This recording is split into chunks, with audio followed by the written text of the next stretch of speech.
Hello friends, मैं हूं मिथिलेश कुमार और आप सभी लोगों का स्वागत करता हूं उदित फार्मेसी के ऑनलाइन लर्निंग प्लेटफॉर्म पर। कैसे हैं आप सभी लोग? आशा करता हूं अच्छे होंगे, स्वस्थ होंगे और मस्त होंगे। Pharmacotherapeutics chapter number 4A haematological disorders आज हम लोग पढ़ने वाले हैं। बहुत ही इंटरेस्टिंग टॉपिक है, अच्छा टॉपिक है, हर साल सवाल आते हैं। यहाँ पर दो तरीके का एनीमिया पढ़ना है आपको, आयरन डेफिशिएंसी एनीमिया और मेगालोब्लास्टिक एनीमिया। अब ये आयरन डेफिशिएंसी एनीमिया और मेगालोब्लास्टिक थोड़ा सा रिलेटेबल है, थोड़ा कंपैरेटिव स्टडी। यानी पहले आपको एनीमिया समझना है। एनीमिया के अलग अलग टाइप हैं, इसमें आपका दो टाइप का सिलेबस में दिया हुआ है। देखो, एनीमिया का मतलब होता है खून की कमी। पहले तो आप समझेंगे हेमाटोलॉजिकल डिसऑर्डर क्या होता है, मैं समझाऊंगा one by one. Haematological disorder क्या होता है, फिर मैं बताऊंगा एनीमिया क्या होता है, फिर मैं बताऊंगा आयरन डेफिशिएंसी एनीमिया क्या होता है, और फिर मेगालोब्लास्टिक एनीमिया क्या होता है, फिर इस दोनों में डिफरेंस क्या होता है। इस तरीके से आपको सवाल आ सकते हैं। इंपॉर्टेंट सेगमेंट है, जरूर ध्यान दीजिएगा। ठीक है, first of all we discuss about what is haematological disorders. You know what is haematology? Haematology का मतलब क्या होता है?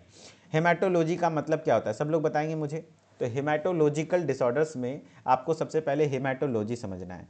तो अगर हेमाटोलॉजी की मैं बात करूं तो हेमाटोलॉजी का मतलब होता है study of blood, right?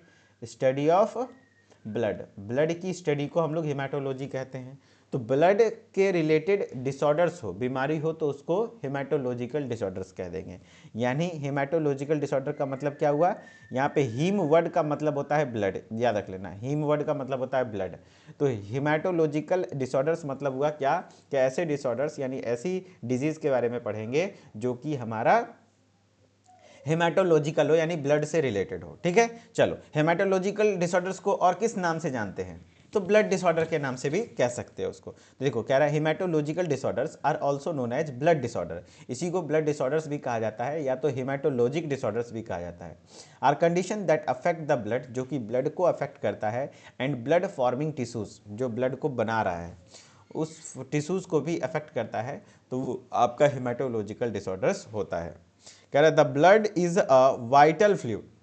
Blood एक वाइटल यानी इंपॉर्टेंट फ्लूइड है that circulate throughout the body. जी हाँ, पूरे बॉडी में सर्कुलेट होता है, और वही ब्लड है जिसके माध्यम से हमारे बॉडी के हर एक सेल्स तक क्या पहुंचता है? ऑक्सीजन पहुंचता है। उसके साथ क्या पहुंचता है? न्यूट्रिएंट्स पहुंचता है, पोषक तत्व। जैसे कि आपका ग्लूकोज पहुंचेगा और ऑक्सीजन पहुंचेगा, तभी तो एनर्जी बनेगी, तभी तो वो सेल जिंदा रह पाएगा। हर सेल को ऑक्सीजन की जरूरत है, न्यूट्रिएंट्स की जरूरत है। तो आपके बॉडी में जितना भी न्यूट्रिएंट्स हर जगह पहुंच रहा है, ऑक्सीजन पहुंच रहा है, हार्मोन्स पहुंच रहा है, और वेस्ट प्रोडक्ट जो रिमूव हो रहे हैं, जैसे वहाँ नाइट्रोजनस वेस्ट बना, यूरिया वगैरह बना, यूरिक एसिड बना, तो उसको बाहर निकालना पड़ता है। ठीक है, तो वो काम भी ब्लड करता है। तो ब्लड बहुत ज़्यादा इंपॉर्टेंट है हमारे बॉडी के लिए, क्योंकि ब्लड में दिक्कत हो गया, ब्लड बढ़ गया तो भी प्रॉब्लम है, ब्लड घट गया तो भी प्रॉब्लम है, ब्लड गाढ़ा हो गया तो भी प्रॉब्लम है। नॉर्मल आइडियल जितना सब कुछ का वैल्यू है वैसा होगा तो कोई दिक्कत नहीं है। यानी हेमाटोलॉजिकल डिसऑर्डर क्या हुआ? ब्लड डिसऑर्डर इसको कहेंगे। और ये ऐसा कंडीशन है जो किसको अफेक्ट करता है? ब्लड को, या तो ब्लड फॉर्मिंग टिश्यूज को। ब्लड एक इंपॉर्टेंट वाइटल फ्लूइड है। वाइटल फ्लूइड मतलब है बहुत महत्वपूर्ण हमारे शरीर का तरल हिस्सा है, जो कि हमारे बॉडी में पूरे पूरे हिस्से में सर्कुलेट होता है। और सर्कुलेट होता है तो उसमें न्यूट्रिएंट्स, ऑक्सीजन, हार्मोन्स, सब कुछ डिलीवर होता है। ठीक है, चलो, तो ये हुआ आपका हेमाटोलॉजिकल डिसऑर्डर्स। अब है उसके अंदर आपको पढ़ना है एनीमिया, राइट? तो अनीमिया का मतलब क्या होता है? तो अनीमिया का मतलब होता है, देखो, खून की कमी। ठीक है, अब आपको थोड़ा सा ब्लड के बारे में एक ओवरव्यू दे देता हूं, देन आपको और अच्छे से क्लियरिटी मिलेगा। ठीक है, सुनो, देखो भाई, ब्लड में आपका कंपोजिशन की अगर मैं बात करूं तो आप लोग थोड़ा थोड़ा तो पढ़े होंगे फर्स्ट ईयर में कि ब्लड में क्या क्या पाया जाता है। बताओ भाई, ब्लड, अच्छा, एवरेज आपके शरीर में ब्लड कितना होता है? तो 5 से 6 litre, 5 to 6 litre. Yes, very good, 5 से 6 लीटर ब्लड पाया जाता है। अगर बात करें बॉडी वेट का कितना परसेंटेज, तो 8% ऑफ बॉडी वेट, इसे भी याद रख लेना, 8% ऑफ बॉडी वेट। ये पूछता नहीं है कि आपका थेरेपेटिक्स का सवाल है तो एचएपी से कैसे आ गया। एचएपी कोलोजी थेरेपेटिक्स अपने आप में एक एलाइड ब्रांच है ना, इसलिए आपको सब याद रखना चाहिए, इसलिए मैं रिवीजन करा रहा हूँ। ब्लड तकरीबन हमारे शरीर में 5 से 6 लीटर होता है, 8% ऑफ बॉडी वेट कह सकते हो। अगर ब्लड के कंपोजिशन की मैं बात करूं तो ब्लड के जो कंपोजिशंस हैं उसमें क्या क्या होते हैं? तो उसमें दो चीज़ें होती हैं। एक तो होता है आपका क्या, बताओ? एक जो कंपोजिशन होता है उसका हिस्सा होता है क्या, बताओ? Plasma, very good. प्लाज्मा कितना परसेंट होता है? तो पूरे ब्लड का लगभग 55% हिस्सा, 55% हिस्सा क्या होता है? प्लाज्मा होता है। 55% हिस्सा क्या होता है? प्लाज्मा। अच्छा, प्लाज्मा का रोल क्या है? तो ये लिक्विड पार्ट होता है, लिक्विड पार्ट, ब्लड का लिक्विड पार्ट है, लिक्विड पार्ट है, और यही फ्लूइडिटी देने का काम करता है, फ्लूइडिटी देने का काम करता है, यानी ब्लड को तरलता प्रदान करता है, ब्लड तरल होता है, लिक्विड स्टेट में होता है क्योंकि ब्लड में प्लाज्मा है, राइट। हाँ, अब दूसरा कंपोनेंट क्या होता है बताओ भाई? तो ब्लड सेल्स होते हैं, या तो ब्लड कॉर्पोजल्स बोल दो, ब्लड सेल्स, जिसको रक्त कोशिकाएं कहते हैं। अच्छा, ब्लड सेल्स में क्या क्या होता है, कोई बच्चा मेरे को बताएगा? देखो ये सब बातें तो आपको पता होनी चाहिए, ब्लड सेल्स में आपके क्या क्या होते हैं, नहीं पता है तो कोई बात नहीं, 3 प्रकार के होते हैं। वेरी गुड, ग्रेट, बहुत बढ़िया। देखो, एक है आरबीसी, दूसरा होता है डब्ल्यूबीसी, और तीसरा होता है प्लेटलेट्स, प्लेटलेट्स, ठीक है। हाँ, अब ये आरबीसी का काम क्या है भैया? तो आरबीसी का काम आपके बॉडी में क्या है आपको पता होना चाहिए। आरबीसी, रेड ब्लड सेल, आपका रेड कलर का होता है। क्यों? क्योंकि इसमें हीमोग्लोबिन पाया जाता है, राइट। हाँ, हीमोग्लोबिन पाया जाता है, ध्यान रखना, हीमोग्लोबिन पाया जाता है, इसलिए आप इसको क्या कहते हैं, आरबीसी का मुख्य घटक आप कह सकते हो हीमोग्लोबिन। और ऑक्सीजन को ट्रांसपोर्ट करने का भी काम यही करता है, ऑक्सीजन को ट्रांसपोर्ट करने का भी काम हीमोग्लोबिन ही करता है, ध्यान रखना। तो आरबीसी इज वेरी इंपॉर्टेंट क्योंकि ये ऑक्सीजन को ट्रांसपोर्ट करता है। डब्ल्यूबीसी आपका इम्यूनिटी, इम्यूनिटी को क्या कहते हैं के लिए हेल्पफुल होता है। और प्लेटलेट्स ब्लड क्लॉटिंग के लिए, ब्लड क्लॉटिंग के लिए। तो अब चलो भाई, एनीमिया यानी ब्लड डिसऑर्डर, यानी रक्त से जुड़े हुए समस्याएं। तो अब आपका यहाँ पर देखो क्या है ना कि ब्लड एनीमिया होता क्या है। अगर मैं एनीमिया की बात करूँ, एक सिंपल शब्द में अगर सबसे बेसिक डेफिनेशन बताना हो एनीमिया का, तो आप क्या कहेंगे? तो आप कह सकते हो ब्लड की कमी, खून की कमी को, ब्लड की कमी, खून की कमी को क्या कहते हैं? अनीमिया कहते हैं। खून की कमी को क्या कहते हैं? अनीमिया कहते हैं। अब खून में भी अगर आप ऐसा बेसिक, और खून में डिटेल में पूछा जाए खून में किस पार्ट की कमी हो जाती है तो एनीमिया कहलाएगा। तो खून में आपका अगर आरबीसी, ब्लड में अगर आरबीसी की कमी हो गई तब आप उसको एनीमिया कहेंगे। आरबीसी की कमी, आरबीसी की कमी को एनीमिया कहते हैं, क्योंकि अनीमिया का मुख्य लक्षण है, अनीमिया मतलब है कि आपके बॉडी में ब्लड कम हो गया है। अब ब्लड कम होने का मतलब यहाँ पे सीधा सीधा क्या होता है? कम होना। देखो ये सबसे बच्चों का डेफिनेशन है, छोटे बच्चे में आप पढ़ते थे खून की कमी को एनीमिया कहते हैं। थोड़ा सा बड़े हुए तो आरबीसी, आरबीसी की कमी को आप समझे कि हाँ भाई 11th-12th में सीख जाता है बच्चा कि हाँ भाई नहीं, आरबीसी की कमी को एनीमिया कहते हैं। क्योंकि एनीमिया में फटीगनेस, फटीगनेस सिम्टम देखा जाता है। अच्छा, फटीगनेस का मतलब क्या है? थकावट, थकावट। यू नो व्हाट इज थकावट? जैसे हर समय थका हारा फील होना, खास करके महिलाओं को ये चीज़ें होती हैं, है ना। महिलाओं को ये समस्या होती है कि भैया आपका थकावट फील होता है, थकावट फील होना, हर समय टायर्डनेस फील होना, बॉडी में एनर्जी नहीं फील होना। तो क्यों? क्योंकि बॉडी के हर सेल्स तक प्रॉपर ऑक्सीजन ट्रांसपोर्ट नहीं हो पा रहा है, और ऑक्सीजन ट्रांसपोर्ट करने का काम ही है आरबीसी का, ठीक है। तो वो होता है क्या आपका क्या कहते हैं, ये आपका आरबीसी की कमी को अनीमिया कह देते हैं, ठीक है। पहली बात तो खून की कमी, बेसिक डेफिनेशन वो भी सही है। फिर बोल देगा खून में भी क्या? तो आरबीसी की कमी। अब थोड़ा और होशियार हो जाओगे तो आरबीसी में भी जो ऑक्सीजन को ट्रांसपोर्ट कर रहा है वो कौन है? हीमोग्लोबिन है। तो अब बोलोगे हीमोग्लोबिन की कमी, हीमोग्लोबिन की कमी क्या कहलाएगी? आपकी अनीमिया कहलाएगी। यस, यानी खून की कमी बोल सकते हो, यस। अब आरबीसी की कमी बोल सकते हो, यस। हीमोग्लोबिन की कमी बोल सकते हो, यस।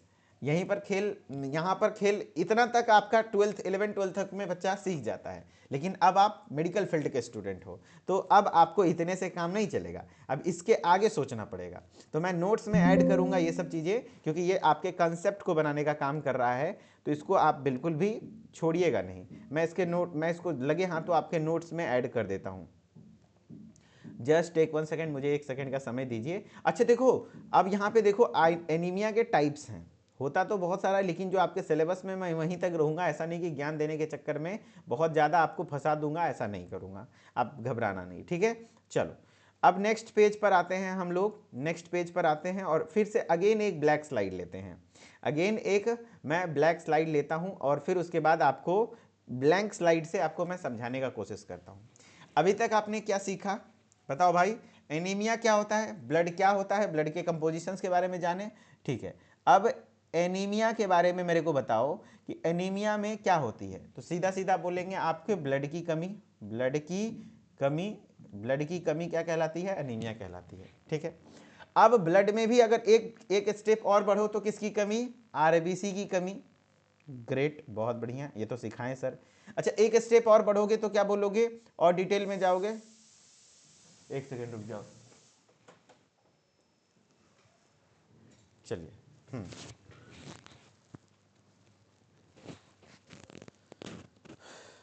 सॉरी गाइस, थोड़ा सा दिक्कत आया, ऑटोमेटिक सॉल्व हो जाएगा। थोड़ा रुक जाइए 1 मिनट। एक्चुअली हीटर ऑन था और लाइट चली गई तो इन्वर्टर ऑफ हो गया। इन्वर्टर ऑफ हो गया तो वाईफाई का लाइन भी कट गया। वाईफाई का लाइन कटा तो मैं आपसे नेटवर्क से क्षेत्र से बाहर हो गया। बाकी जो लोग इसको रिकॉर्डेड देख रहे हैं उनके लिए कोई रुकावट नहीं हुई होगी, लेकिन जो बच्चे लाइव हैं उनके लिए दिक्कत आ गई। ठीक है, थोड़ा टाइम लगेगा, जस्ट वेट।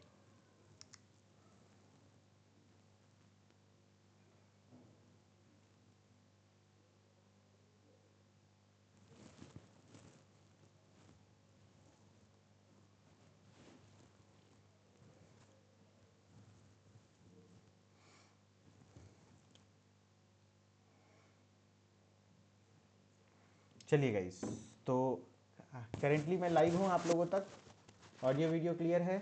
एक सेकेंड रुक जाइए, थोड़ा सा बच्चों के साथ कनेक्टेड होने दीजिए, इंटरनेट पहले कनेक्टेड हो जाए।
सॉरी फॉर डिस्टर्बेंस गाइज, बहुत अच्छे से कॉन्सेप्ट चल रहा था लेकिन बीच में अगेन कुछ प्रॉब्लम आई। चलिए, अभी बताइए ऑडियो वीडियो क्लियर है? कोई नहीं, थोड़ा होता है, हो जाता है ना। हमको सिस्टम में फॉल्ट समझ में आ गया कि मेरा बार बार वाईफाई का कनेक्शन कट क्यों हो रहा है। एक्चुअली हीटर चलता है ना, हीटर की वजह से लाइट कटती है। मतलब हीटर थोड़ा ज़्यादा पावर का होता है। हीटर मैंने खरीद लिया है, तो हीटर चलने की वजह से होता क्या है ना कि जब लाइट कटती है तो इन्वर्टर से हीटर चलता नहीं है, इन्वर्टर ऑफ हो जाता है और इन्वर्टर के माध्यम से ही आपका वाईफाई कंटिन्यू चलता है ना। तो इस वजह से तो मैं अब क्या करूँगा, इस क्लास के बाद थोड़ा सा हीटर का कनेक्शन दूसरे बोर्ड से लूँगा जो डायरेक्टली सिर्फ इलेक्ट्रिसिटी से चलते हो, जहाँ हीटर का कनेक्शन ना हो, जहाँ पे इन्वर्टर का कनेक्शन ना हो, तो ये चीज़ें दिक्कत नहीं होगा। चलो कोई नहीं, थोड़ा सा आप लोग मैनेज कर लेना, कोई बात नहीं। चलिए ठीक है। हाँ, तो हम लोग बड़ा अच्छा कंसेप्ट सीख रहे थे अभी तक। अच्छा चलो, चैट ऑन रखता हूँ, आप लोग परेशान मत करना बस, ठीक है। चलो, बढ़िया से आप लोग सीख रहे हो, समझ रहे हो? बताओ भाई, अभी तक हम लोग क्या पढ़े? ग्रेट। ब्लड की कमी, ब्लड की कमी को क्या कहते हैं? देखो, ब्लड की कमी आपका क्या कहलाती है? तो अनीमिया कहलाती है, अनीमिया, है ना, एनीमिया, राइट। Very good. देखो बहुत बढ़िया आप लोग सीख रहे हो। अभी जो आपको मैंने बताया, अभी जो हमने आपको बताया, तो ये आपके ब्लड की कमी को हम लोग अनीमिया कहते हैं, राइट। चलो ठीक है, सही है। अभी तक जो पढ़े थे उसको हम लोग आगे कंटिन्यू करेंगे, ठीक है। चलो भैया, ध्यान से सुनना। आपका जो एनीमिया है,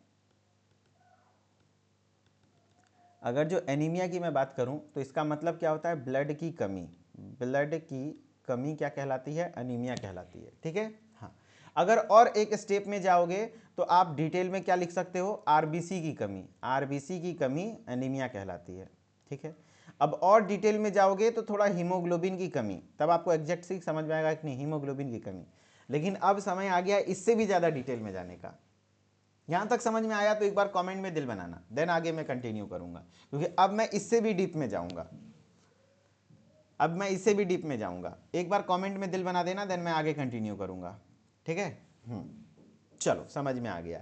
देखो भाई, हीमोग्लोबिन में हीम पार्ट, हीमोग्लोबिन में जो हीमोग्लोबिन आप लिखते हो, हीमोग्लोबिन, हीमोग्लोबिन, हीमोग्लोबिन में ये हीम पार्ट जो है ना, ये आयरन है, ये आयरन है, और ग्लोबिन जो है ये प्रोटीन वाला पार्ट है।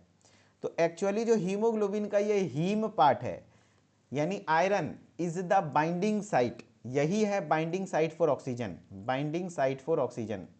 यस, O2 यहीं से बाइंड करता है।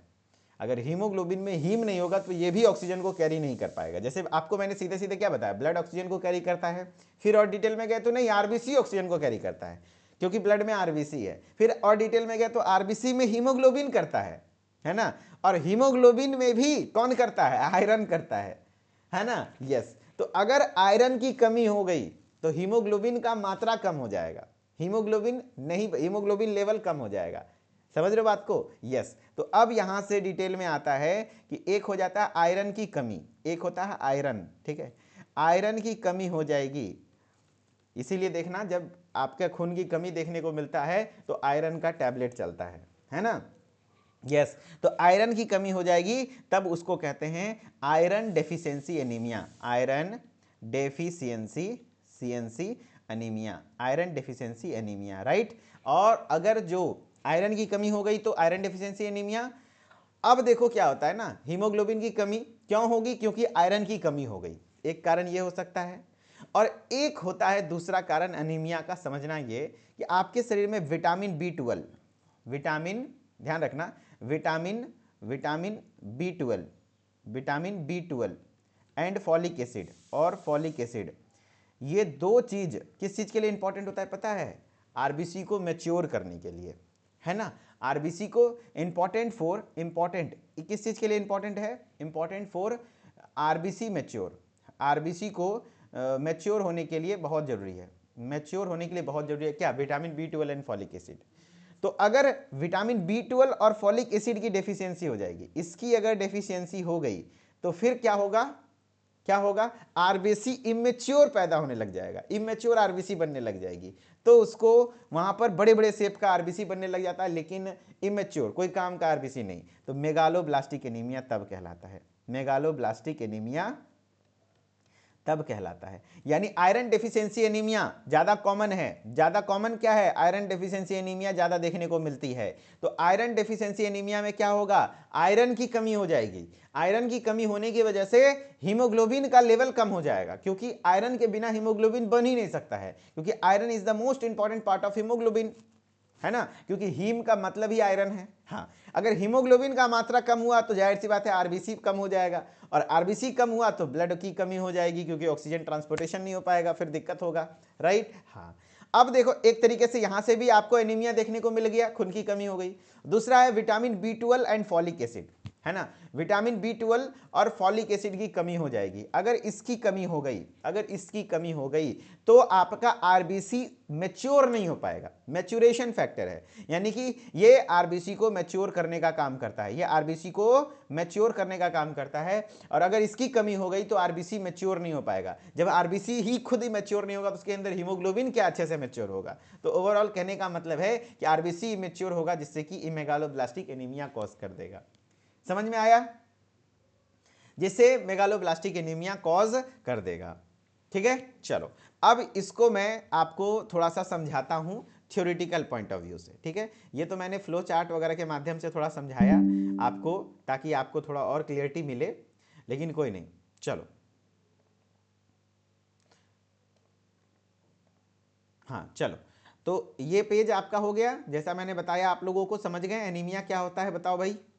अब देखो, अगर कोई पूछे कि एनीमिया क्या होता है तो आप अच्छे से एक्सप्लेन कर पाओगे। अच्छा, ब्लड की कमी को एनीमिया कहते हैं, फिर आरबीसी की कमी को, फिर हीमोग्लोबिन की कमी को, फिर आयरन डेफिशिएंसी एनीमिया अलग है, जब आयरन की कमी हो जाएगी कैसे क्या क्या होगा आपको मैंने बता दिया। फिर विटामिन B12 और फॉलिक एसिड मैच्योरेशन फैक्टर है, आरबीसी को मैच्योर करने का काम करता है, उसकी कमी हो जाएगी तो, है ना, उसकी कमी हो जाएगी, तब आपका क्या हो जाएगा, आपका यहां पर हो जाएगा क्या, मेगालोब्लास्टिक एनीमिया, राइट। चलो अब है ये देखो आयरन डिफिशियंसी एनीमिया हम यहाँ से शुरू करने जा रहे हैं। तो एक बार सब लोग इसको शॉर्टकट में IDA भी कहा जाता है, IDA आयरन डिफिशियंसी एनीमिया, ठीक है। नहीं, प्रोटीन की कमी से एनीमिया नहीं होता, वो फिर अलग कंडीशन आ जाता है, ठीक है। यहाँ पे मेनली आयरन को देखा जा रहा है, वो ग्लोबिन प्रोटीन अलग चीज है, ठीक है। यहाँ पे आयरन को फोकस करना है, ठीक है। चलो देखो भाई, क्योंकि प्रोटीन का आपका इसमें कोई जो हीमोग्लोबिन में मेन पार्ट है हीम है, क्योंकि हीम की वजह से ही ऑक्सीजन ट्रांसपोर्टेशन हो रहा है ऑल ओवर। आप देख लो एनीमिया में ऑक्सीजन ट्रांसपोर्टेशन ही हैम्पर हो रहा है, ऑक्सीजन सही से ट्रांसपोर्ट नहीं हो पा रही है ना। हाँ, तो उसके हिसाब से देखा जाता है। देखो iron deficiency anaemia is the most common type of anaemia. पहला सवाल यही बनता है कि बताओ भाई एनीमिया में ज्यादा कॉमन कौन सा होता है, कौन सा होता है, मेगालोब्लास्टिक या तो फिर आयरन डेफिशिएंसी। देखो दो ही सिलेबस में है, आपको दो ही सिलेबस में है, आयरन डेफिशिएंसी एनीमिया और मेगालोब्लास्टिक एनीमिया। तो कौन सा ज्यादा कॉमन है, तो iron deficiency anaemia is most common, ठीक है। सबसे ज्यादा कॉमन कौन सा है, आयरन डेफिशिएंसी एनीमिया है। कह रहा it occurs when body doesn't have enough iron. देख रहे हो, जब बॉडी में एनफ आयरन नहीं होता है, which body needs to make haemoglobin, जो कि आयरन हीमोग्लोबिन को बनाने के लिए बहुत ज्यादा जरूरत है। अगर एनफ आयरन बॉडी में नहीं है, यानी किस चीज की कमी हो रही है, आयरन की कमी हो रही है, जिससे क्या होगा, हीमोग्लोबिन बन नहीं पाएगा, क्योंकि हीमोग्लोबिन में हीम वाला पार्ट ही आयरन है। जिससे क्या होता है, वही बोला, which body needs to make haemoglobin, जो कि बॉडी को हीमोग्लोबिन बनाने के लिए आयरन की जरूरत है, आयरन की कम हो गई है। When there is not enough iron in the blood, अगर ब्लड में इनफ आयरन नहीं है, the rest of the body can not get amount of oxygen it needs, पूरे बॉडी को अमाउंट ऑफ ऑक्सीजन जितना मिलना चाहिए वो नहीं मिल पाएगा। अब समझ में आ रहा है क्यों नहीं मिल पाएगा, इसलिए मैंने पूरी कहानी पहले कॉन्सेप्ट डेवलप किया। अब समझ में आएगा आपको कि हाँ, अगर आयरन की कमी हो गई तो फिर हीमोग्लोबिन नहीं बन पाएगा, और हीमोग्लोबिन में आपको पता है कि हीमोग्लोबिन ही है जो कि ऑक्सीजन को बाइंड करता है और आपका ऑक्सीजन ट्रांसपोर्ट करता है। तो जाहिर सी बात है ऑक्सीजन ट्रांसपोर्टेशन नहीं हो पाएगा। यस, तो कह रहा it occurs where there is lack of iron in the blood, सीधा सीधा बोल दिया, यानी कि है ना। हाँ चलो बहुत बढ़िया, तो यह आपका क्या हो गया, it occurs when there is lack of iron in the blood, blood में आयरन की कमी हो जाए तो उसको हम लोग क्या कहते हैं, आयरन डेफिशिएंसी एनीमिया कहते हैं, ठीक है। हाँ, तो देखो ऐसे नहीं तो नॉर्मली आपके रेड ब्लड, नॉर्मल जब रेड ब्लड सेल्स होते हैं तो बहुत अच्छा लाल लाल होता है, लाल लाल होता है एकदम बढ़िया। लेकिन जब आयरन डेफिशिएंसी एनीमिया देखने को मिलता है तो आयरन की कमी हुई तो हीमोग्लोबिन भी कम होगा, हीमोग्लोबिन की वजह से ब्लड का कलर लाल आता है, आरबीसी का भी कलर लाल आता है, और हीमोग्लोबिन कम हुआ तो आरबीसी थोड़ा सा लाइट कलर्ड हो जाता है, लाइट रेड हो गया। समझ रहे बात को, यस। तो वही चीजें हैं। अब क्या क्या हो सकता है भाई बताओ, aetiology of iron deficiency anaemia. Iron, देखिए आप लोगों से एक रिक्वेस्ट है, जब मैं एनीमिया पढ़ा रहा हूं तो यहाँ पे हाइपरटेंशन की बात नहीं होनी चाहिए, वैसे में कभी आपका कोई कंसेप्ट क्लियर नहीं होगा। अब झूठ का ज्ञान क्या कहते हो, मेरे मुंह से गंदा शब्द निकल जाता, सॉरी फॉर दैट, है ना। झूठ का आप ज्ञान देने के चक्कर में रह जाओगे, ठीक है, ज्ञान फैलाने के चक्कर में रह जाओगे, प्राप्त कुछ नहीं होगा। अगर ज्ञान प्राप्त करना है तो एक जगह कॉन्सेंट्रेट करो, ओके। हाँ, जब समय खाली हो, कितना अच्छा कॉन्सेप्ट बना रहे हैं बताओ, हैं आप लोग समझते नहीं हो, ऐसे में दिक्कत होगा यार। चलो बहुत तौबा तौबा ऐसा ना किया करो, बहुत अच्छा कॉन्सेप्ट बना रहे हैं, इसीलिए आप लोग का चैट ऑफ कर देते हैं। लो आप लोग चैट ऑफ में ही रहो यार, आप लोग को क्या हो जाता है पता नहीं, कभी कभी कुछ कुछ बच्चा है जो बीच में आके हाइपर टेंशन का बात है। अरे बहुत अच्छी बात है, लेकिन आप क्लास के टॉपिक के सिंसियरिटी को समझिए। वैसे में मैं आपके चैट को इग्नोर करने लगूंगा, फिर अच्छी बात नहीं होगी फिर वो भी। चलो, aetiology of iron deficiency anaemia. Iron deficiency anaemia के कारण क्या क्या हो सकते हैं, कारण क्या क्या हो सकते हैं, कॉन्सेप्ट समझ जाओगे तो आपको रटना नहीं पड़ेगा। देखो, इनएडिक्वेट डाइटरी इंटेक, इनएडिक्वेट मतलब है सही मात्रा में डाइट नहीं लेना, यस, यानी not getting enough iron rich foods, जैसे meat, beans, leaf green vegetables, वो सब। जैसे आपका जो आयरन रिच फूड्स है, जैसे मीट है ना, जो आपका मीट होता है या बीन्स होता है या तो ग्रीन लीफी वेजिटेबल्स होते हैं, है ना, साग वगैरह, पालक वगैरह, ये सब अगर जो आप नहीं खाते हैं तो उससे आपका आयरन का लेवल कम होता है, ठीक है। हाँ, तो उसकी कमी हो गई। इंक्रीज्ड आयरन नीड, हाँ आपके बॉडी में कई बार ऐसा होता है कि आयरन की रिक्वायरमेंट ज़्यादा हो जाती है, जैसे मेल में एनीमिया बहुत कम। अच्छा बताओ भाई, आप लोगों से एक सवाल है, देखो कितना अच्छा अभी चैट ओपन रहता, आप लोग जवाब देते, लेकिन चलो कोई बात नहीं, मैं एज्यूम कर लूंगा कि आप लोग जवाब दे दिए।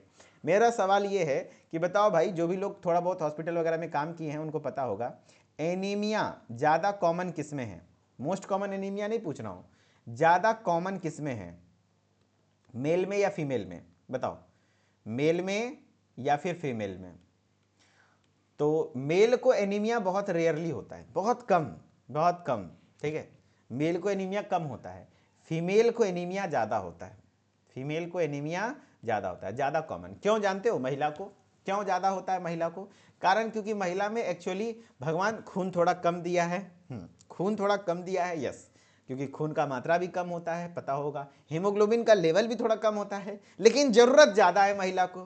कारण क्योंकि महिला भाई बच्चे को पैदा करती है, जाहिर सी बात है भाई, 9th मंथ प्रेगनेंसी पीरियड होता है, वहां पर एक जिस्म दो जान वहां पर पल रहा होता है, यानी एक शरीर पर दो जान पल रहा होता है, दोनों को ऑक्सीजन ट्रांसपोर्टेशन जरूरत है, तो वहां पे हीमोग्लोबिन की ज़्यादा रिक्वायरमेंट है। प्लस महिला में कहीं डिलीवरी के दौरान ज़्यादा ब्लड लॉस हो जाता है, कई बार सर्जरी के दौरान ब्लड लॉस हो जाता है, तो उस वजह से भी हीमोग्लोबिन मतलब ब्लड की लॉस हो जाती है, तो वहाँ पे ज़्यादा होता है। तो महिलाओं में ज़्यादा कॉमन होता है, खास करके प्रेगनेंसी पीरियड में आयरन की रिक्वायरमेंट बढ़ जाती है ना, आयरन नीड बढ़ जाती है, यानी बॉडी में आयरन ज़्यादा चाहिए। तो गरीब महिलाएं लोग, जरूरी नहीं कि उस समय पे बहुत अच्छा अच्छा ग्रीन लीफी वेजिटेबल्स, क्योंकि महंगा आता है मार्केट में, तो खा पाए, इसलिए सरकारी अस्पताल में भी जैसे प्रेगनेंसी स्टार्ट हुआ तो आयरन की गोली चलना स्टार्ट हो जाती है ना। देखो सर्टेन लाइफ स्टेजेस, कुछ ऐसी लाइफ स्टेजेस है जैसे प्रेगनेंसी, गर्भावस्था, मेंस्ट्रुएशन पीरियड के दौरान भी ज़्यादा हैवी ब्लीडिंग हो गई तो, है ना, रैपिड ग्रोथ इन चिल्ड्रन, छोटे बच्चों में जब ग्रोथ ज़्यादा हो रहा है तो उस समय पे भी increase body needs of iron, needs for iron, यानी बॉडी का आयरन का रिक्वायरमेंट ज़्यादा हो गया, तो उस समय पे थोड़ा आयरन का सप्लीमेंट वगैरह लेना पड़ जाता है, ठीक है। हाँ, ब्लड लॉस, अगर किसी को बहुत ज़्यादा ब्लड लॉस हो गया है, losing blood through heavy menstruation, yes, यहाँ पे भी महिला को, बोले ना भगवान जी महिला के साथ बहुत अत्याचार किए हैं, और फिर भी लोग यहाँ पे महिला के आरक्षण पर सवाल उठाता है। क्या किए हैं भगवान जी? सबसे पहली बात तो खून का भी कमी किए हैं, जाहिर सी बात है, थोड़ा दिमाग भी कम होता है, आपको पता होगा जब आगे पढ़ेंगे, थोड़ा दिमाग भी कम होता है ना, इसीलिए उसको बैलेंस करने के लिए बड़ा बड़ा बाल रखती है और 4 को क्लिप ठोकती है ताकि थोड़ा सा वजन हो है ना। हाँ, फिर भी महिला के आरक्षण के लिए बताओ यार, खून की भी कमी है, ऊपर से बॉडी में ऐसे ऐसे फंक्शन जैसे मेंस्ट्रुएशन, ब्लीडिंग होती है, ब्लड लॉस होता है, वहाँ पे भी आयरन की कमी हो जाएगी क्योंकि ब्लड लॉस हो जाएगा।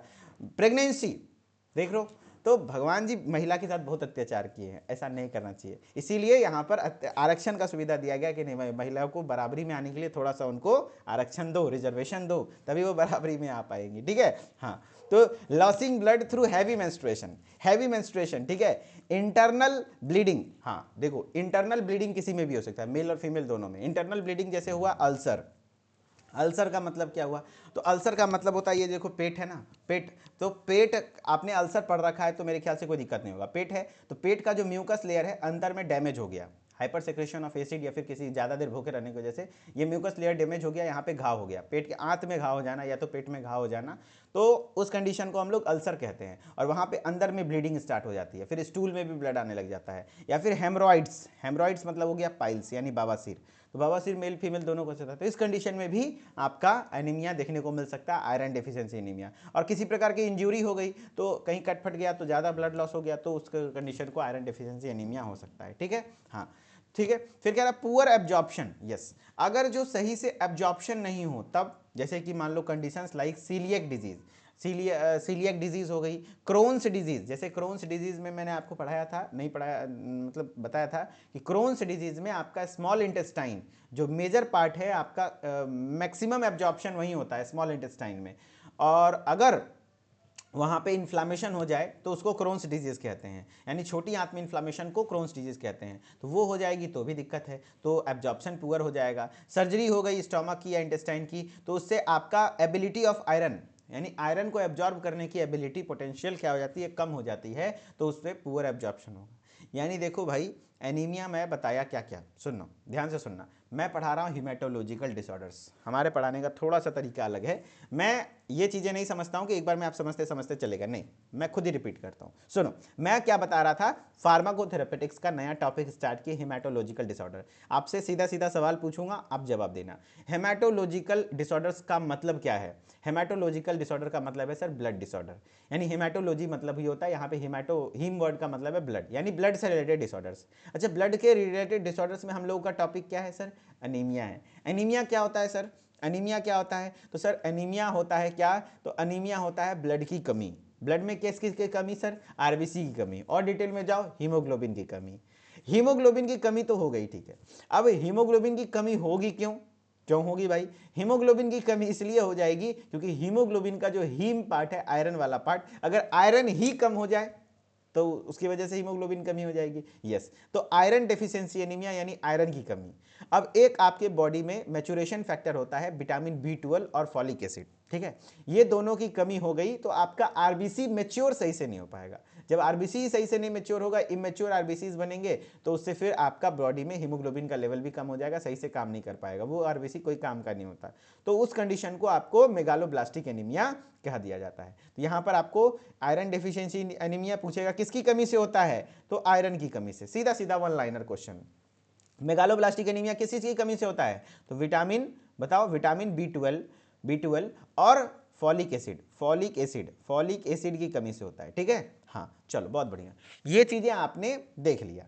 अब क्या है इटियोलॉजी, यानी कारण क्या क्या हो सकता है? आयरन डेफिशिएंसी एनीमिया हम लोग पढ़ रहे हैं। अब हम लोग आयरन डेफिशिएंसी एनीमिया पढ़ रहे हैं। तो आयरन डेफिशिएंसी एनीमिया सीधा सिंपल सी बात है, यहाँ आयरन की कमी हो जाती है जिससे हीमोग्लोबिन का लेवल कम हो जाता है, जिससे ऑक्सीजन ट्रांसपोर्टेशन हैम्पर होता है, तो वो आयरन डेफिशिएंसी एनीमिया कहलाती है। कारण क्या क्या हो सकता है आयरन डेफिशिएंसी एनीमिया के? तो इनएडिक्वेट डाइटरी इंटेक, यानी सही मात्रा में डाइट नहीं लिया है ना, आयरन रिच फूड नहीं लिया, तो उसकी वजह से हो सकता है। आयरन का नीड बढ़ जाए, जैसे प्रेगनेंसी के स्टेज में, मेंस्ट्रुएशन के स्टेज में बच्चों में ग्रोथ होता है, तो उस समय पर बॉडी का आयरन का रिक्वायरमेंट ज़्यादा होता है, तो उस कंडीशन में आपको आयरन के सप्लीमेंट ऐड करने होते हैं। कई बार होता है ब्लड लॉस, है ना, ब्लड लॉस होते हैं जैसे मेंस्ट्रुएशन के दौरान, या इंटरनली ब्लीडिंग, हेमरॉइड हो गया, पाइल्स हो गया, या तो अल्सर हो गया, तो उस वजह से हो सकता है। पुअर एब्जॉर्प्शन, कई बार ऐसा होता है कि आयरन तो खा रहे हैं आप, बहुत भरपूर मात्रा में ले रहे हैं, लेकिन एब्जॉर्प्शन सही नहीं हो रहा है, तो वो भी दिक्कत है। एंड कुछ क्रोनिक डिजीजेस भी होते हैं, जैसे लॉन्ग टर्म इलनेस, कैंसर, जैसे कैंसर का डिजीज हो गया या किडनी डिजीज हो गया, उससे leads to low level of iron, जिससे बॉडी में आयरन का लेवल कम हो जाता है। एंड कुछ मेडिकेशन, सर्टेन मेडिकेशन जैसे प्रोटोन पंप इनिबिटर्स, जी हाँ, पीपीआईज अगर आप ज़्यादा यूज़ करेंगे तो आपके बॉडी में आयरन का एब्जॉर्प्शन कम हो जाएगा, इसका साइड इफेक्ट होता है, याद रखना। प्रोटोन पंप इनिबिटर्स और antacid can reduce absorption of iron, याद रख लेना। पीपीआईज आप लोग तो पढ़ चुके हैं बहुत अच्छे से। प्रोटोन पंप इनिबिटर्स क्या करते हैं? तो ये आपका, जिसमें इसके एग्जांपल क्या है? Pantoprazole, very good, pantoprazole, omeprazole, rabeprazole, ये एसिड के सिक्रेशन को कम करता है। तो अगर आप long term proton pump inhibitor use करेंगे या फिर एंटा एसिड यूज करेंगे, तो आपके बॉडी में आयरन का एब्जॉर्प्शन सही नहीं हो पाएगा और फिर आयरन की कमी हो जाएगी, फिर आप आयरन डेफिशिएंसी एनीमिया पे डिपेंड कर जाएंगे, ठीक है, आपको आयरन डेफिशिएंसी एनीमिया हो जाएगी। इसीलिए कहा जाता है कि वो पीपीआईज वगैरह को, जो किसी किसी को आदत है ना, पेन 40 जब तक खाएगा नहीं तब तक उसका गैस नहीं पास होगा, बेचैनी रहेगी, बहुत दिक्कत वाली बात हो जाएगी फ्यूचर में, ठीक है। लॉन्ग टर्म यूज नहीं करना होता है। लॉन्ग टर्म, एक दिन यूज करने से ऐसा कुछ नहीं होगा, 2-4 दिन यूज करने से कुछ नहीं होगा, लंबे समय तक 2 साल 3 साल लगातार उसी को खाया जा रहा है, तब दिक्कत हो जाएगी, ठीक है। हाँ, पैथोजेनेसिस कैसे होता है? कैसे ब्लड में आयरन की कमी हो गई? ब्लड में आयरन की कमी कैसे हो गई? देखो, डिप्लीशन ऑफ आयरन स्टोर्स, जहां आयरन स्टोर होता है, सबसे पहला बात तो वहां डिप्लीट हो गया, यानी कि वहां पर आयरन स्टोर जहां होता है, जहां पे इसका कह सकते हो खजाना, जहां पे आयरन जमा होता है, वो जगह कहीं ना कहीं आपका वहां पर कम हो जाए। जैसे क्या होता है? The body stores iron, mainly iron कहाँ स्टोर करता है? प्रीमियरली इन द लीवर में, स्प्लीन में एंड बोन मैरो में। कहाँ कहाँ? लीवर, स्प्लीन और बोन मैरो में, in the form of ferritin. याद रखना, आयरन का एब्जॉर्बेबल फॉर्म क्या है? फेरिटीन है, फेरिटीन है, ये भी सवाल बना हुआ है। Ferritin is the absorbable form of iron, यानी आयरन किस फॉर्म में एब्जॉर्ब होता है? तो फेरिटीन के फॉर्म में, ठीक है। हाँ, इसका संकेत होता है ना Fe, वहीं से फेरिटीन बना। When the body experience lack of iron from dietary intake, जब आप डाइट कम लेते हो तो अगर ब्लड लॉस हो जाता है या फिर डिमांड इंक्रीज होता है, these stores begin to deplete, यानी ये स्टोर्स क्या होते हैं, धीरे धीरे डिप्लीट होना शुरू होते हैं। डिप्लीट होना मतलब अपने से निकाल निकाल करके, खजाना से निकाल निकाल करके बॉडी में देता है, लेकिन कब तक दे पाएगा, जितना जमा रहेगा उतरे ना। अगर ये भी खत्म हो गया तब तो ये बोल रहा है आयरन स्टोर धीरे धीरे डिप्लीट होता है। अगर आप सही से आयरन रिच फूड नहीं लोगे तो कुछ देर के लिए बॉडी में आयरन स्टोर होता है, जैसे लीवर में, स्प्लीन में, रेड बोन मैरो में स्टोर होता है। लेकिन कब तक, कितना दिन तक स्टोर होगा? आप लंबे समय तक अगर आयरन डेफिशिएंसी फूड लोगे, आयरन डेफिसिट रहोगे तो दिक्कत तो होगी। हाँ, तो वो धीरे धीरे डिप्लीट होता है। फिर कह रहा है धीरे धीरे decrease iron in the blood. अब पहली बात तो आयरन स्टोर जो था वो धीरे धीरे कम हुआ, फिर उसके बाद धीरे धीरे ब्लड में कम होने लग जाएगा, ठीक है। हाँ, and iron stores are depleted, as iron stores are depleted, यानी जितना भी आयरन स्टोर था वो सब डिप्लीट हो गया, खत्म हो गया। The amount of serum ferritin, serum मतलब ब्लड का ही हिस्सा है, तो ब्लड में जो फेरिटीन का मात्रा है विच रिफ्लेक्ट्स स्टोर्ड आयरन, जो कि स्टोर्ड आयरन की बात कर रहा है, डिक्रीजेज। यानी कि जो आयरन का स्टोरेज फॉर्म है फेरिटीन, ये फेरिटीन का लेवल ब्लड में कम हो गया।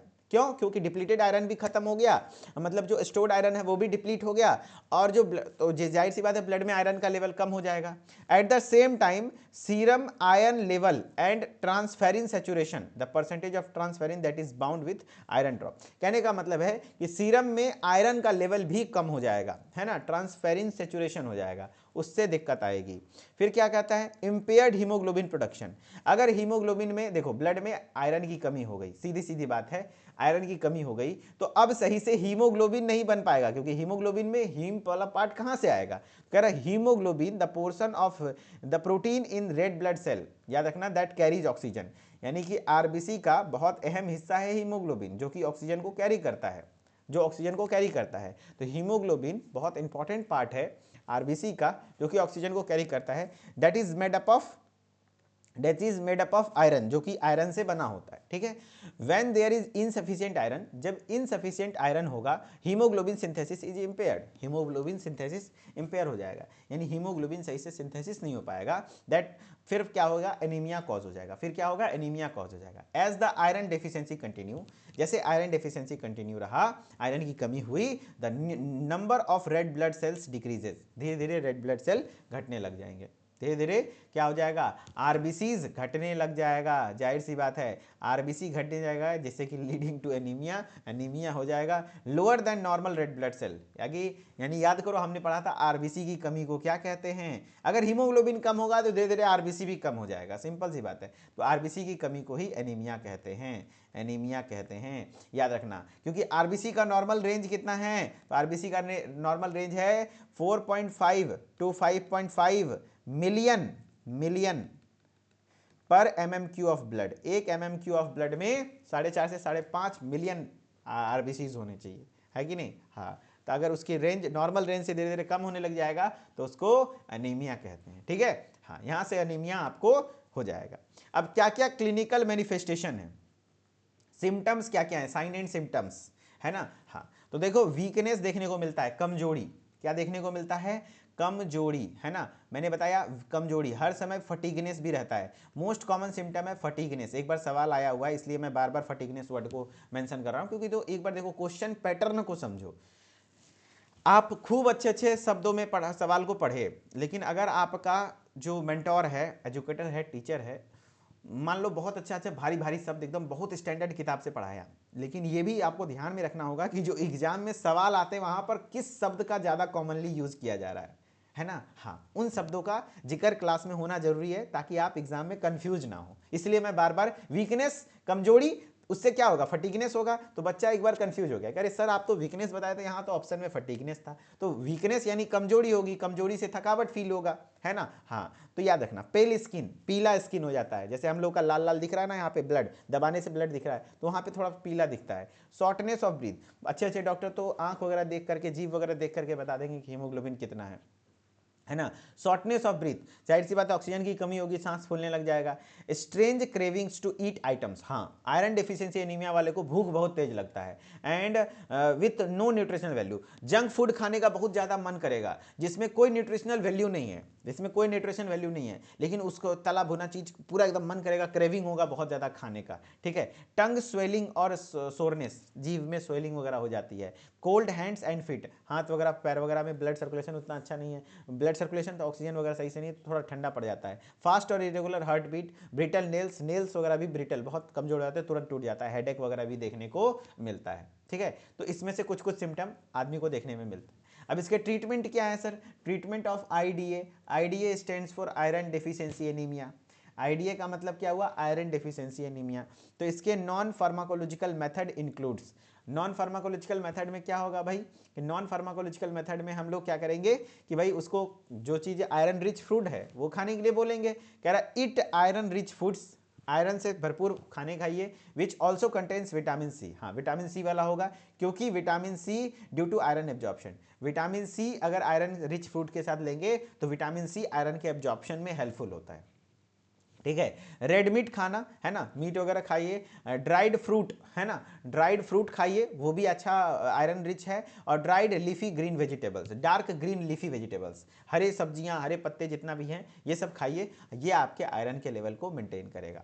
फार्माकोलॉजिकल ट्रीटमेंट में क्या है भैया? आयरन की कमी हुई है, आयरन दे दो। कह रहा है ओरल फॉर्मुलेशंस ऑफ आयरन और combinations of iron with ascorbic acid, यानी कि एस्कॉर्बिक एसिड यानी विटामिन सी है ना, विटामिन सी, और क्या कहते हैं ओरल फॉर्मुलेशन दो आयरन का, जैसे डेक्स्ट्रॉन वगैरह होता है ये ओरल फॉर्मुलेशन होता है। ठीक है, तो आयरन का जो सल्फेट मतलब आयरन का जो सप्लीमेंट होता है तो वो आप आयरन दे देंगे और उसके साथ विटामिन सी दे दीजिए ताकि अच्छे से एब्जॉर्प्शन हो। IV infusion of supplemented iron, supplemental iron का आईवी इन्फ्यूजन कर दो है ना, खास करके आईवी सीधा ब्लड में नहीं, ऐसे नहीं इंजेक्ट कर दिया जाता है। इन्फ्यूजन का मतलब होता है क्या कि जो आईवी ड्रिप चढ़ाना होता है ना, तो आईवी फ्लूइड के साथ वहाँ पे मिक्स कर दिया जाता है और वहाँ से ड्रिप चढ़ा दिया जाता है, तो इससे आयरन डेफिशिएंसी एनीमिया ट्रीट हो जाती है। ठीक है, देन अब मेगालोब्लास्टिक एनीमिया था, तो मेगालोब्लास्टिक एनीमिया में क्या होता है? विटामिन B12 और फॉलिक एसिड दोनों कमी हो जाती है ना, विटामिन B12 और फॉलिक एसिड दोनों कमी हो जाती है।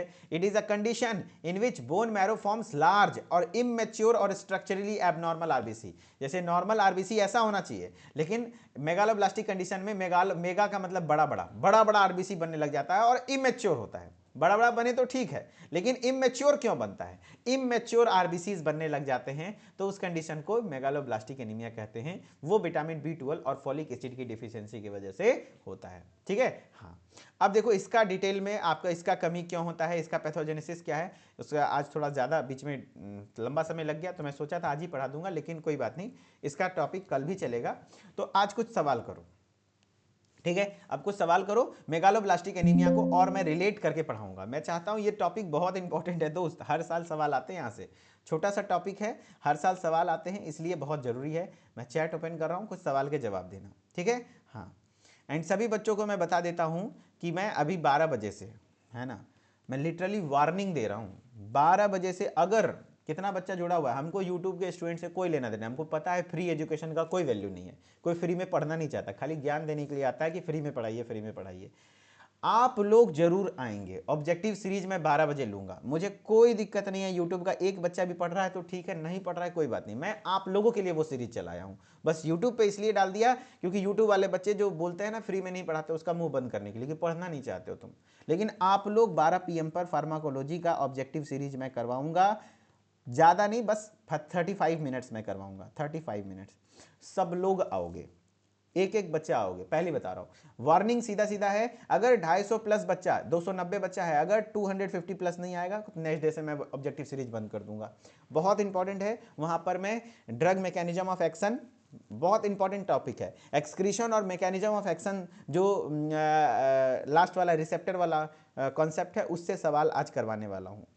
ऑब्जेक्टिव क्वेश्चन का प्रैक्टिस करना बहुत जरूरी होता है, सारे बच्चे आना। ठीक है, चलो क्वेश्चन है, विच of the following is most common symptoms of the iron deficiency anaemia. Iron deficiency anaemia का मोस्ट कॉमन सिम्टम क्या है? जॉन्डिस होना ना, फटीगनेस या फीवर या एडिमा। सेम सवाल आपके एग्जाम में पूछा गया था, सेम सवाल, तो आंसर क्या हो जाएगा? फटीगनेस, कमजोरी। हमने पढ़ाया था वीकनेस, आ गया फटीगनेस, बच्चा समझो कंफ्यूज हो गया था। लेकिन इस बार आप लोग कंफ्यूज नहीं होना, क्योंकि अब आएगा तो आप लोग 2-3 बार आ चुका है अब। ठीक है, हाँ, अलग अलग स्टेट में क्वेश्चन रिपीट होने का चांस इसलिए होता है, इस बार BTUP में पूछा, अगली बार क्या कहते हैं इसमें हरियाणा में पूछ देगा, कई बार छत्तीसगढ़ में पूछ देगा, कई बार राजस्थान में पूछ देगा, तो एक ही क्वेश्चन वहाँ हर जगह घूमते रहता है, तो इसलिए हर जगह लगभग कॉमन सिलेबस भी है। What is the primary treatment for iron deficiency anaemia? Iron deficiency anaemia का प्राइमरी ट्रीटमेंट क्या होगा आयरन डेफिशिएंसी? तो आगे देखो, आयरन की कमी हुई है तो आयरन दोगे ना, तो विटामिन B12 का इंजेक्शन लगाओगे? नो, आयरन सप्लीमेंट या फॉलिक एसिड सप्लीमेंट या तो ब्लड ट्रांसफ्यूजन। तो प्राइमरी ट्रीटमेंट होता है आयरन के सप्लीमेंट्स, आयरन सप्लीमेंट्स, है ना। यहाँ पे फॉलिक एसिड की कमी थोड़ी हुई है, ब्लड ट्रांसफ्यूज थोड़ी कर दोगे तुरंत से, चलो, है ना। विच of the following is not a feature of iron deficiency anaemia? इसमें से कौन सा फीचर नहीं है आयरन डेफिशिएंसी एनीमिया का? डिक्रीज हीमोग्लोबिन, हाँ, आयरन की कमी हुई तो हीमोग्लोबिन भी कम होगा, यस, है ना। डिक्रीज सीरम आयरन, सीरम में आयरन का भी कम मात्रा होना, इन तो हाँ ये भी सही है भाई। आयरन सीरम मतलब समझ लो ब्लड ही, ब्लड का जो हिस्सा क्या कहते हैं, ब्लड में जो हम लोग निकाल देते हैं उसका क्लॉटिंग फैक्टर, तो उसको सीरम कह देते हैं। तो आप ब्लड में आयरन समझ लो, हाँ भाई ब्लड में आयरन की कमी, ठीक है, हाँ। इंक्रीज फेरिटिन लेवल, क्या फेरिटिन, फेरिटिन क्या है, मैंने बताया था आयरन का एब्जॉर्प्शन फॉर्म है, एब्जॉर्बेबल फॉर्म है। क्या फेरिटिन बढ़ जाता है? नहीं भाई, फेरिटिन भी कम होता है। Decrease transferrin saturation, yes, transferrin saturation भी डिक्रीज होता है, लेकिन इंक्रीज्ड फेरिटिन लेवल, है ना, फेरिटिन लेवल इंक्रीज, नो, ये भी घट जाता है क्योंकि ferritin is the absorbed iron, तो एब्जॉर्ब्ड आयरन भी कम हो जाता है, ठीक है। बताओ भाई, which of the following can cause impaired absorption of iron and leads to iron deficiency anaemia? कहने का मतलब है कि आपका बताओ भाई, किस कंडीशन में इंपेयर्ड एब्जॉर्प्शन होता है आयरन का, आयरन सही से काम नहीं कर पाता। तो मैंने बताया था आयरन सही से काम नहीं कर पाता, आयरन सही से एब्जॉर्ब नहीं हो पाता, दो कंडीशन, एक सीलियक डिजीज है, दूसरा क्रोन्स डिजीज है, ठीक है। हाँ, तो किस में होता है? तो आप सीधा सीधा याद रख लो, सीलियक डिजीज ऑप्शन में है, सीलियक डिजीज मार दो, सीलियक डिजीज, है ना। हाँ चलो, कह रहा है देखो, what is the primary cause of megaloblastic anaemia? Megaloblastic anaemia का प्राइमरी कॉज क्या है? आयरन की कमी? नहीं, मैंने बताया था मेगालोब्लास्टिक में दो चीजें, विटामिन B12 जिसको साइनोकोबालामाइन कहते हैं, एंड फॉलिक एसिड, है ना, जो कि आपका विटामिन बी का ही टाइप है, ठीक है। तो ये आपका ऑप्शन नंबर बी हो जाएगा, ग्रेट, बहुत बढ़िया। चलो, what is the treatment megaloblastic anaemia? तो अभी आप पढ़े नहीं हो तो इसको अभी बताना सही नहीं होगा। हाँ, where is folic acid? Folic acid भी आप पढ़े नहीं हो अभी। चलो, इतना क्वेश्चन था, इस क्वेश्चन को आपने सॉल्व किया, बहुत बढ़िया है। एंड हाँ चलो, बहुत बढ़िया, तो इतना क्वेश्चन आपने कर लिया। बाकी अब आगे का क्वेश्चंस, मेगालोब्लास्टिक एनीमिया कल का टॉपिक होगा, एंड कल उम्मीदता मैं सवेरे क्लास लूँगा, क्योंकि आपको क्लास हो सके तो 8 से 9 ही हो जाए मेरी क्लास, और 9 से 10 ऑब्जेक्टिव सीरीज हो जाए। तो भैया मैं आपके लिए एफर्ट मार रहा हूँ, तो आप भी एफर्ट मारो। थैंक यू सो मच, बहुत बहुत शुक्रिया। मिथिलेश्वर ऑफिशियल के साथ जुड़े रहिए।